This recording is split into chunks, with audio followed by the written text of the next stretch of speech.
Welcome to Coach's Corner, everybody. Thanks for watching the show. I'm your host, Coach Tripp, along with Paul Frase.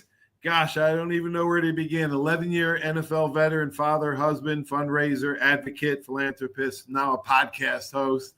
Paulie, thanks for being on the show. Great to be here. Thank you.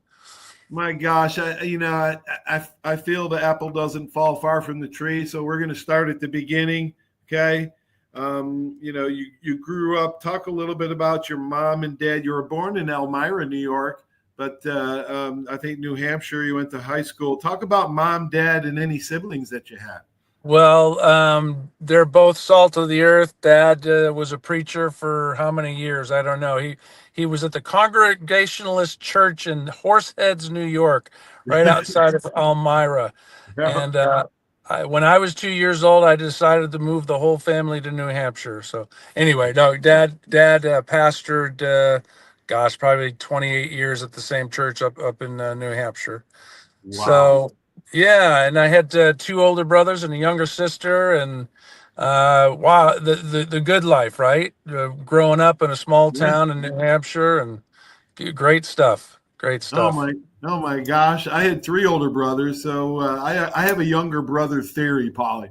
That the youngest one's the best. Yeah, I have a younger brother theory. The youngest one's the best athlete and the scrappiest.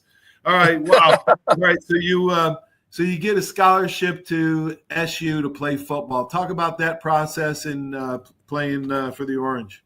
Well, that was kind of funny because being from New Hampshire, there's not a lot of kids that make it in the NFL, to Division I,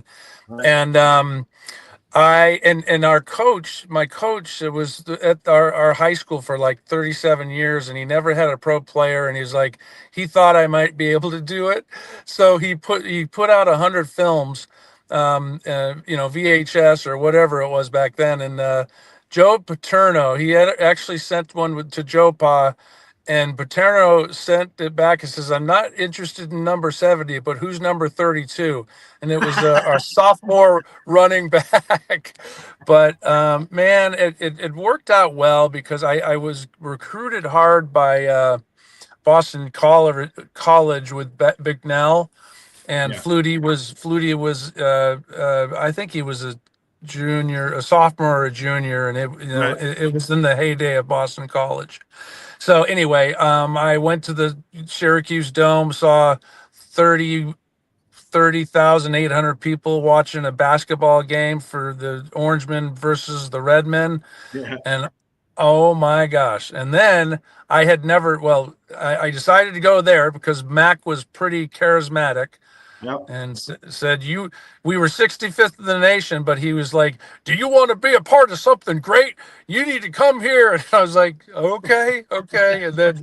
And then the game of lacrosse was fascinating. I had never seen it over in New Hampshire. They hadn't kind of broken into the high schools yet. And we were like number 1 and 2 and 3, top 4 in the nation. And that was pretty cool. So, Syracuse was a great fit for me. So your high school head coach was your first champion, your first mentor, and helped you get to school. I can say I played against Flutie twice. Paul, yeah, we lost both times at Bama. So that's how good he was. All right. Yeah, he was hard to catch. Let's talk about and then you play 11 years in the NFL. With the Packers. Did you play in the Super Bowl against Elway with the Packers? Thanks for reminding me. That was Elway's first first go around, first win. So it took me 10 years to get to the Super Bowl, and then I lost, and life was over as I knew it for about 5 days, and then I was like, you know what? There's a little bit more to life than football or the Super Bowl. And then it took me about 3 years of people saying, "Oh, well, at least you went there and you got there." And I'm like, okay, whatever. So you saw Kent Johnston. He was my strength coach at Bama in Tampa Bay. Awesome. And I saw you interview him the other day, and Mike Wojcik was mine, and I heard you when you guys, the four-wheel drive was you guys were interviewing Mike.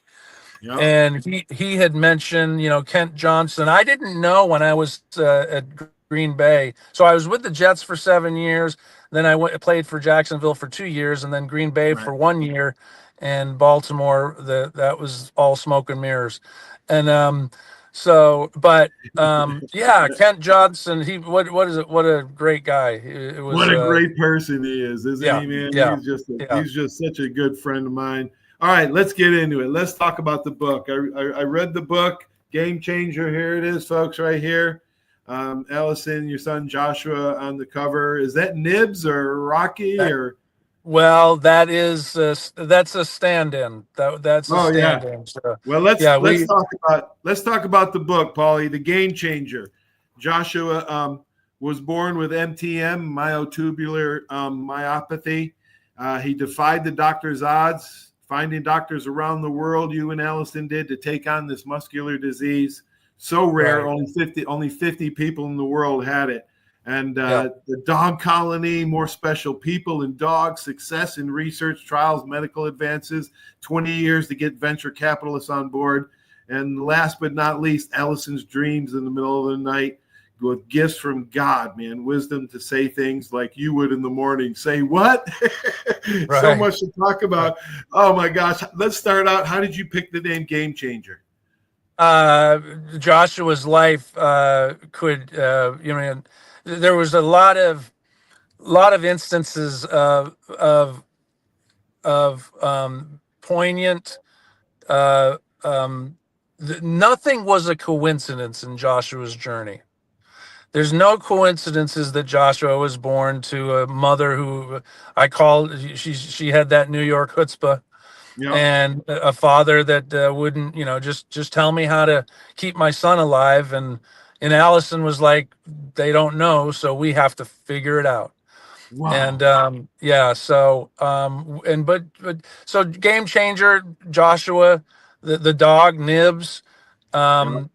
When we finally proved proof of concept in mice, they said, we were like, okay, can we go to humans? And they said, no, we need a large experimental model, and they needed a canine, a dog. And we weren't going to fabricate or manufacture or whatever. We weren't going to create a dog with MTM, but we've actually found some dogs that had the same genetic mutation as these moms. It's an X-linked mutation, so Mhm. mama gives it to her boys.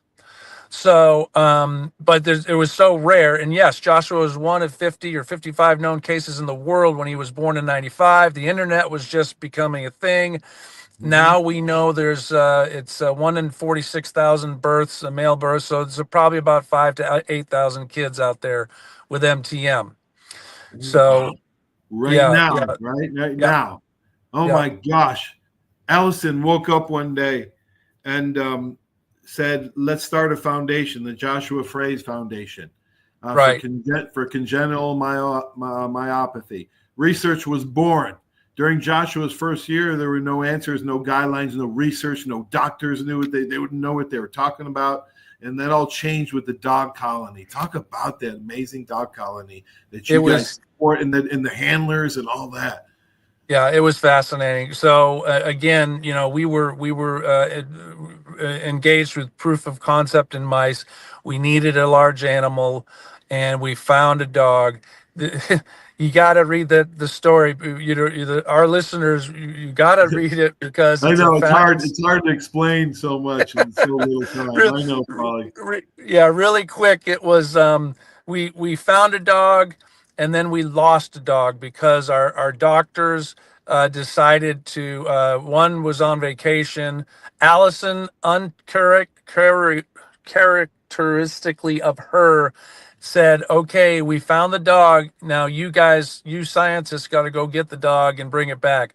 The doctor comes back from vacation after 2 weeks, and Allison's like, "Okay, you got the dog yet?" And the owner had spaded the dog, spayed or neutered. It Oh, was a female dog, and Oh yeah. So we lost the only needle in the haystack that we could find worldwide. Well, Allison gets on the phone with the veterinarian up in Canada. Luck would have it that Canada keeps really, really good records of canines, and there was a muscle tissue sample sent from Canada down to the University of San Diego. One of the doctors down there was one of the largest clearinghouses for dog canine tissue for muscle disorders. Calls our doctor, who she had met a year before in a conference, and says, "Hey, Alan, I think we're looking at myotubular myopathy under the microscope." And Wow. all of a sudden, so we get the connection up in up in Canada. Allison calls the veterinarian, says, "Hey," tells her the story. "I need your help. Do you have these dogs? Can you get to the owners?" This veterinarian calls about 5 owners up there that she thinks that there's muscle wasting disease in the dogs. One calls back. Allison gets on the phone with them, and she says, she starts explaining. Within 2 or 3 minutes, the gentleman said, "You need to come get my dog right now. I want to give nibs to you to solve this mystery to help your son." And Wow. interestingly, yeah, Go ahead, he, Paulie. well, interestingly, he said accidents happen on the farm. I've lost a lot of animals. You need to come now. And Allison was on the plane probably a week later. It was December 15th, and she got on the plane December 27th. And she went up to Wow. Saskatoon, to the Saskatchewan province of Yeah. Yeah. Canada, up to Saskatoon, and I've been there. I played yeah, there. yeah, yeah, Wow. exactly. So everything had to almost come in order. And I want to talk about the doctors that were busy in their own research and their own thing. And you guys had this little disease with only 55, no money, no research, nothing. But yet all these doctors took the time. I mean, how unselfish of all these researchers and doctors to jump in with you guys. And then I want you to talk about the galas, how you guys raise money. Yeah, so you're talking about the doctors. My mother-in-law was watching daytime TV, and she sees this doctor Atala in Boston Children's and Harvard Medical Center, and he's growing skin. He's in regenerative medicine, which they call it genetics now. They call genetics regenerative medicine as well right now. Yeah. And my mother-in-law calls his office. He calls her back within a day, and Allison and her mom have a conversation. This is before Joshua was 1 year old, and mind you, 50% of these kids do not make it to their 18th month. And so and my mother-in-law is a Bible thumper, and she's going to find out if you believe in destiny, and you believe in God and heaven and hell, and immediately. So she actually tested the doctor, and she says something, and he says, well, he said amen, and she's like, oh, she was like, yeah. Anyway, that that to say, the doctors, all the original doctors, were so altruistic. They just, yeah, only 50. There's no money coming from the NIH for 50 kids.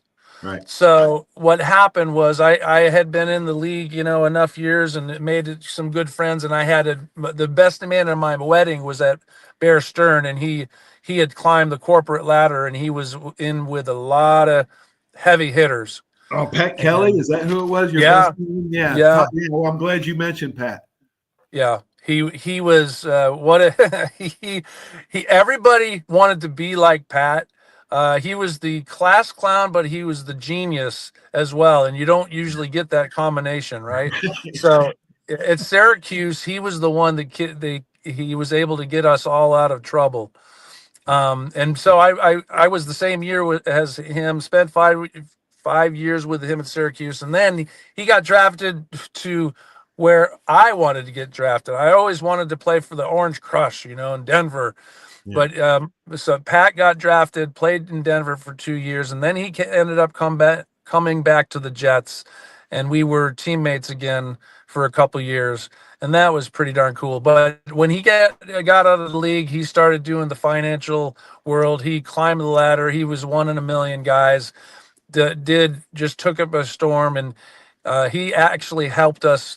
The very first night that we rented the Hard Rock Cafe in Copley Plaza in Boston, we raised $144,000 that first night, and then we ended up being one of the top fundraisers in Boston for about 5 or 6 years. So we were almost getting to $950,000 for just one night, and but anyway. 1997, you partnered Yeah, with the Muscular Dystrophy Association. that's right. Talk a little bit about that. So Pat said, Pat kept in touch when Joshua was born and says, Paul, how are you doing? And then he said one time, he says, we need to raise some money.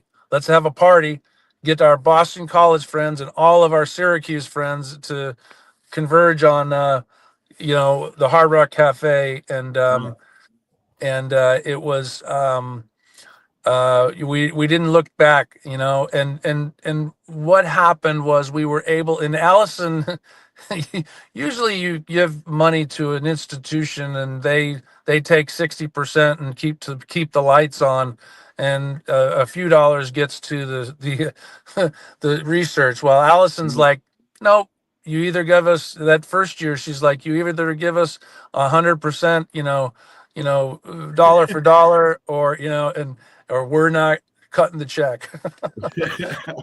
So she Well, really, yeah. Yeah, she was big behind it, man. My gosh. All right, let's talk about Joshua's courage and sense of humor. I mean, the kid fought for his life every day, and you talk about how you changed and how you've learned so much more from him. What a purpose-driven life for 15 years and 11 months, Polly. Talk Yeah. talk about Joshua. Yeah, one day, so Joshua was very fragile, and we lost him a number of times, and we had to revive him. And one time, he was probably 8 years old, and his lungs collapse. He's leaving us, and we're just frantic, and we get him 911, and we had to resuscitate him many times in his bed. Mhm. Allison she was cool under pressure. She was like ice through her veins, like a Yep. pilot. Yep. I was like, okay, just tell me what to do. Yeah. And but the one time, and Allison would take the days when we went to the hospital with his lungs collapsed. She would take the days, and I eventually took the nights. I would go take the nights, and I gathered his stuff. It was a morning time that we ended up 911 to the hospital. I gathered his things. I followed them up about 2 hours later. I sent Allison home about 9 o'clock at night, and he was still comatose. He was still comatose. So um, now we would put a matchbox next to his hand because his voice was so quiet. If he woke up in the middle of the night and I had dozed off in the middle of the night, Mhm. he needed to be able to wake me up. So we would put it in his hand, right next to his hand. He'd pick it up, and he would go ting, ting, ting, ting, ting on the metal rail. Yeah. Well, about 2 o'clock that morning, I hear tink, tink, tink, and I look. I wipe the sleep out of my eyes, and I'm looking at Josh. He is wide-eyed and bushy-tailed. He wants to have a conversation. And he said, "Dad, I'm glad I'm still here." And I said, and this is an 8-year-old, maybe 9-year-old. Dad, I'm glad I'm still here. And I said, well, I'm glad you're here too, Josh. And then he says, yeah, but I'm glad I didn't die today. Ooh, And yeah. I'm like, Yeah. And Ooh. I'm like, okay. Uh, and I'm thinking I'm a preacher's kid. So I have to use my, infinite wisdom of life and death. And I said, well, Josh, everybody's going to die someday, but, we believe in God and Jesus. And we believe we're going to see each other in heaven. And he Mhm. says, yeah, but, but he says, yeah, but not until I'm old like Nana. And, and his grandmother probably 76 at that time. And so you talk about courage. I never heard him complain. We never heard him complain one time. Wow. And he Holy was, cow. yeah, he was in a wheelchair, never walked, never took a step. And then his last 5, 6 years of his life, he was in a gurney. He actually went to school in a gurney. And, Um, but you're talking. He was a National Honor Society student. I Yeah. I had I had no idea how to qualify for the National Honor Society student. Yeah, neither. Yeah, and anyway, I had to dumb him down a little bit and make him watch The Office with me for it was from 9 to 9:30 and 9:30 to 10, and he would slap my leg. I'd lay in bed with him, and he'd slap my leg and say, "Dad, Dwight Schrute is an idiot. What is wrong with Michael Scott? What is wrong with him?" Oh my gosh. Great memories, man. Oh my gosh. Yeah, And then that fateful Christmas Eve. You guys were yeah, on such a roller coaster ride for so many years. I mean, you lost sleep. You tried to play in the NFL, which is hard enough. It's a strain on the marriage. We're going to talk about that in a second. But man, talk about that Christmas Eve and how God called them, right? mm, Just, I mean, amazing, heartbroken thing. yeah, And you guys were, obviously broken, but the purpose of his death is not in vain. I mean, no. he did not die in vain. He has done so many and probably saved hundreds, if not thousands, of lives coming up. I wanted to ask you, how is recent studies going for NTM? So we did get into clinical trials, and the first kid got a shot of gene transfer therapy September 19th, 2017. Wow. He was 10 months old, and I have a picture of him standing up at the beach, and he's probably Wow. 5 or 6 years old in that picture. And Holy. and most of the kids, we had 24 kids get dosed, and we had 4 tragedies, but we had 20 miracles of kids that are off the ventilator, are walking, which Wow. would never have happened. And we knew in the canine trials that we within 21 days, and our scientists didn't tell us this because he thought it was the equipment was broken, but it was like a 300% muscle increase, strength increase over the first like 15 to 21 days. And Holy cow. and he told his technician, do the test again, and they did the test. And and it was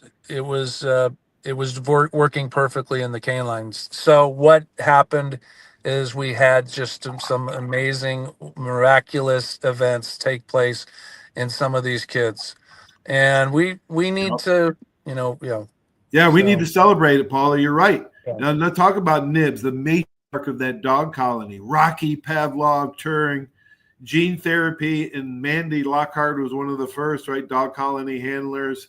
Um, that strides that you made, breakthroughs, never a coincidence. But Ellison, some of her oh gosh, I wouldn't call it intuition, but sixth sense that she has, right, especially in the middle of the night. Like you said, I don't believe in coincidences. right, Neither right. do police officers. But Hmm. yeah, talk about Allison and her strength, and then your marriage. Okay, talk about that. Yeah, yeah. She was a pillar. she struggled early on, and she blamed herself early on, because again, it's Right. mama give it to her boys, Right. and and she was like, I what does she say? I succeeded in doing one of the most horrific things in this life. I gave my son the gene that would cause his death, and she really took that to heart. And Hmm. but within and we probably Joshua was about 2.5 years old, and she started turning the corner, realizing the job that she had to do, that we had to do, and she took it on full force. And we have a, I think it was chapter 6, perceptions change in Quebec. And we were walking, literally walking down the little, a little cobblestone artisan. We had a lot of artisans and stuff, a little cobblestone flea market type of thing, and we saw a family coming at us, which was us, a year and a half before. Hmm. And I talk about, we would have, a year and a half before, or before Joshua was born, we would have looked at that family from across the street and said, that must be tough. We feel terrible for them. That's tough. But we would have walked on by. Right. And this day in Quebec, old Quebec City, we stopped and we talked to that family. And and we learned it was literally our story. And the mother was ashamed. She was struggling with it. It Yep. was X-linked, and the father was like, "We're going to have a normal as life as possible," and that's exactly what our lives turned into.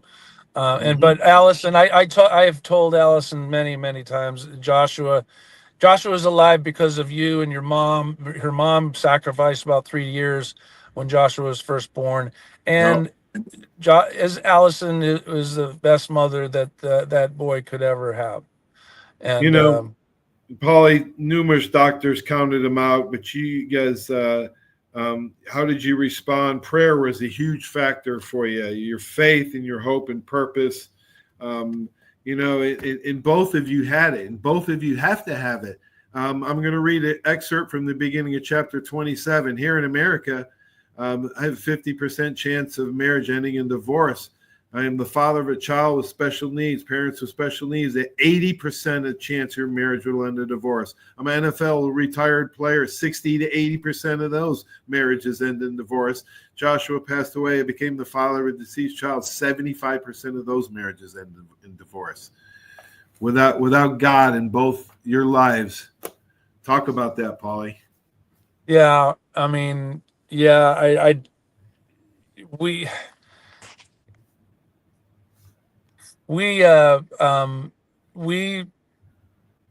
the truth of the matter is, unfortunately, after 27 years, we we went through that, we became a statistic. And that was, but our faith, and it's all about two people being selfish. And Right. but but our our faith in the process of Joshua, and finding a cure or finding a therapy for these kids, and finding just sticking with it through thick and thin, and through, you know many years of, for better or for worse, for sicker or Right. for poor, or for, richer or for poor, sick in health, whatever. And yeah so that's one, that's a casualty that will haunt me for the rest of my life. And Yeah. it's but Yeah. and we, we have Joshua has a sister. She was born 6 years after him, and they were normal siblings. And so we got to experience the Christmas mornings, and Yeah. Yeah. the Saturday morning fights, over the PlayStation controls and all that stuff. Yeah, talk Yeah, about Isabella. Talk about Bella. she she's she was great. She was, you know what, these kids, the siblings grow up really fast because they're around nurses, then they're mostly around adults. Right, And right. and as much as Allison and I want to say we did not favor, but we didn't, spend more time with one or the other. By default, when Joshua is going down and you have to save his life, and your eyes are on him and your attention's on him. Obviously, Isabella had to have some scars from that. She's Mhm. just joy. She's brilliant. I I uh, I don't know if it's because I'm biased, but she's an incredible musician. She's got a heart for God. She's got a strong faith. Her mother doesn't like the tattoos that she's getting on her arms, and I say, hey, I don't like them either, but I love you, young lady. That's right. That's right. Polly, talk about your head rush podcast with Corey Berry. I saw it's how to cope and find hope. CTE. I saw you had Dr. Jim Kelly was your latest guest, a head trauma and brain injury expert. How is that going? And I'm so glad you started that podcast, man. It's going well. We've got a lot of interest, and we're actually starting to we're so nobody can say they have CTE, right? The fact of the matter is the Right. 346 of 375 NFL deceased NFL guys have had CTE. Right. Um, and the Bob Stern, he was one of the lead researchers on that, and Dr. McKee as well. She would say, and he would say, that's a bias sample, because those brains were from families that, the families were saying, hey, he was acting the fool his last 5 years of life. You need to find out why. Right. But the fact, so what is the real number? Is it 50%? The 346 of 375 is 91.7%. What is it? Unbelievable. Everybody And now, should donate. Every single ex NFL player should donate if they can. exactly. And we were talking to Kevin Stevens. He was a power forward for the Penguins and won a couple Stanley Cups with Lemieux. Hmm. He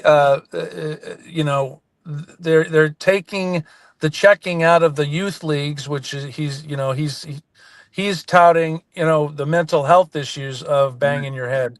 Right. And 18 of 19 or 19 of 20 hockey players have they've found Oh, CTE, and 19 of 20 hockey players. oh my gosh. Kind of started out like the NFL, probably 5 or 6 years ago, they were saying 110 out of 111 NFL players. now No it's way.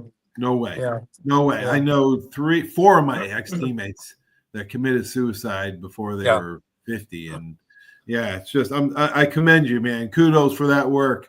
I would love for you to have that lady doctor in Boston. I forget her name right now, but Bennett Amalu would be amazing.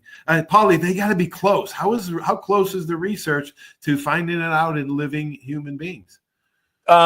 They're very close. Alzheimer's had a breakthrough with biomarkers just from a blood draw, and Mhm. Boston University and Chris Nowinski and the gang up there, they are actually emulating, or they're actually following in the footsteps of a clinical trial by taking a blood draw and trying to find the biomarkers. So Right. you know what, they're one step closer, but they're still way too far away. So and we know there's a lot. I watch a movie called Quiet Explosions if you have interest in this. Okay.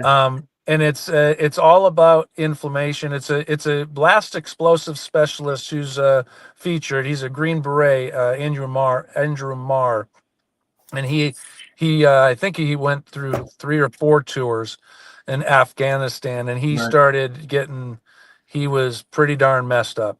Yep. And Yep. anyway, and then he ran into a Dr. Gordon and Dr. Amen, and it's all about inflammation in the brain. It's all Hmm. about the hormones in your body and your brain. The neuroactive hormones, the steroids and the neurosteroids. Neurosteroids are made in your brain from your neck up. Neuroactive steroids are made down in your gut. Hmm. So there's so much to it, and get one concussion, and your pituitary gland stops producing the optimal level, or Right. of HGH, whatever one factor, whatever it is. Yeah. Um, The imbalance. yeah, It comes to become an yeah, imbalance. exactly. Yeah.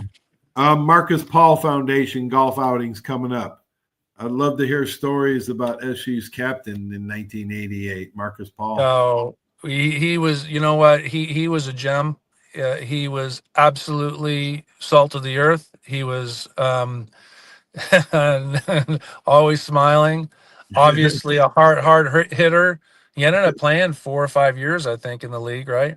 Yeah. Right. Yeah, and he and Daryl Johnston. I think there was one other captain that year, their senior year, and we my senior year we were the undefeated team, and they only lost one, maybe 2 games. Wow.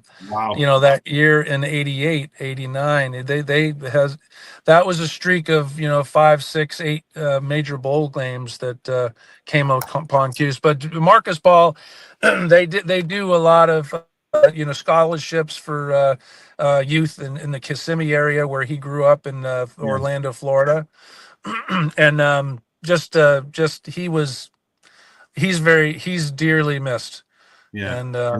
yeah, and Absolutely. Mike Wojcik was like a big brother to him, in the weight room. Yeah. And Right. um Right. so Yeah, it's great to have Coach Wyshik on, man. There it is. There it is. yeah. Game changer. It's a game And changer. Changed your life, and you changed you and Allison and all your family and doctors changed a lot of lives for a lot of people, man. You got to yeah, feel good. Got to feel good yeah, about that. And if it wasn't for Joshua, then that would have never happened. JoshuaFrase.org. Go there, get yourself a copy, and donate to this worthy cause. Venture capitalists finally come in after 22 years. yes. How are they accepting, and how is it continuing on with gene therapy and stem cell Well, and all that? let's just say it's an interesting journey when you go into try to find a small molecule pharmaceutical. And um a lot of things, interestingly, the company is recreated, and they kind of leave the original scientists behind. And we think that the science should stay in the institutions as long as possible. Right. Because when you get rid of when the original scientists are out of the research, um, you lose something, you lose a In lot. translation, yeah, you lose something in Yeah, transition yeah, there. yeah. So interestingly, through we lost 4 kids, and quite frankly, we don't know if we had to lose 4 kids. So Right. Allison is very active, and she's actually talking. She wants to, we want to fix this. Yeah. That's the foundation's goal. Our goal was to, in our son's time, selfishly, we wanted to find a cure. Sure. But Right. if he passed on, we were not going to stop until these kids had an opportunity. That's So awesome, Paulie, man. That's yeah. awesome. I mean, the perseverance that you have is omnipotent. I mean, Mm. nothing can take the place of persistence. Education will not. Intelligence will not. Man, just a beautiful story. JoshuaFrase.org. Paulie, you got to have you on again, and we'll just talk football. And Would love to. And I so appreciate you being you wanted to talk about the book, with yeah, this, and I don't say this you look at that book and there's a gold medal on it, and that Joshua's story, not Paul Phrase's story, not Allison's story, Joshua's story has won two nationally voted upon events or medals, oh a wow, gold, gold and the bronze, and it's a story it's worth your time. It's only $12 on Amazon, right? yeah. and, but What's the but name of it again? I'm sorry. What's the name of it again? The show on It's Amazon? are you talking about the Game Changer or no? Or no? Yeah, Game Changer on. Yeah. Amazon. If you go on to Amazon and you search Amazon Paul Phrase Game Changer, it'll pop up, and There it yep, is, there right you there. go. Yeah, Awesome. yeah, Paulie. Thanks so much. We'll do a show again soon. Talk football, great. talk CTE. Kudos to you and Corey Berry for doing that show. Anything that can bring awareness to our teammates who are dying at an alarming rate. And one thing is, there's hope. There are therapies. There are things you can do to make you feel a little bit better. There are things that work. You just have to seek them out. Yeah, let's do that. Thanks, Paulie. Great. Thank Appreciate you, Paul. man. Thanks for taking the time. Awesome. Good stuff. Thank you. Okay, Paulie, bye. Man, what a book. What a book. The Game Changer. Amazing story of resilience, courage, faith.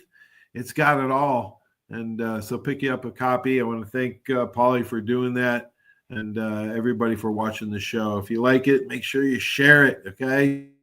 Follow the page, and thanks so much for this. Stay tuned for these great messages. Everybody have a great sports weekend. It's a great time for sports. We'll see you soon, everybody. So long. There's a reason why Hill Kelly in Pensacola is the #1 selling Chrysler Dodge Jeep Ram dealer between Jacksonville and New Orleans. While other dealers have taken advantage of a competitive market with higher prices, Hill Kelly has discounted prices to the lowest of the year. And Hill Kelly in Pensacola won't surprise you with excessive charges beyond the selling price. Come see why people from Milton, Pace, Foley, Bay Minette, Daphne, Gulf Shores, Mobile, and beyond are driving to Hill Kelly in Pensacola to buy their next new Chrysler, Dodge, Jeep, or Ram. At Hill Kelly, the bottom line price and your satisfaction are what really matter. So before you sign, check the bottom line and make the trip to Hill Kelly in Pensacola to see what true local ownership can do for you. At Hill Kelly Chrysler, Dodge, Jeep, Ram, Highway 29 in Car City, Pensacola. Or shop online 24/7 at hillkellydodge.com. When it comes to bottom line pricing, nobody beats a Hill Kelly deal. Nobody. Arbitrium Consulting for all your fencing, landscaping, pressure washing, tree trimming needs. Call 850-483-0350 for your free estimates. Serving Pensacola, Gulf Breeze, Navarre, Fort Walton, Destin, Perdido, Gulf Shores, Foley, and the entire Gulf Coast. Arbitrium Consulting is owner-operated, fully licensed and insured. Call today, 850-483-0350, the official landscaper of Coach's Corner.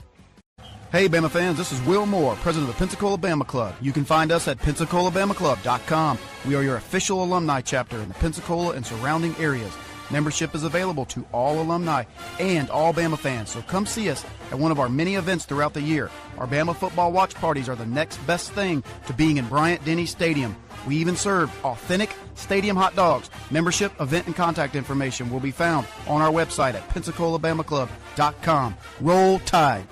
Over 30 years, you have seen the orange Beck signs all over the Gulf Coast listing a property for sale or lease. Beck Partners is your trusted advisor in commercial real estate, property management, commercial and personal insurance. Senior Vice President David Valletto has been with Beck Partners since 1989. Take advantage of his wealth of knowledge by calling him today at 982-7352. 982-7352. Extensive experience in all aspects of leasing, sales, management, and site selection will make sure your expectations are exceeded.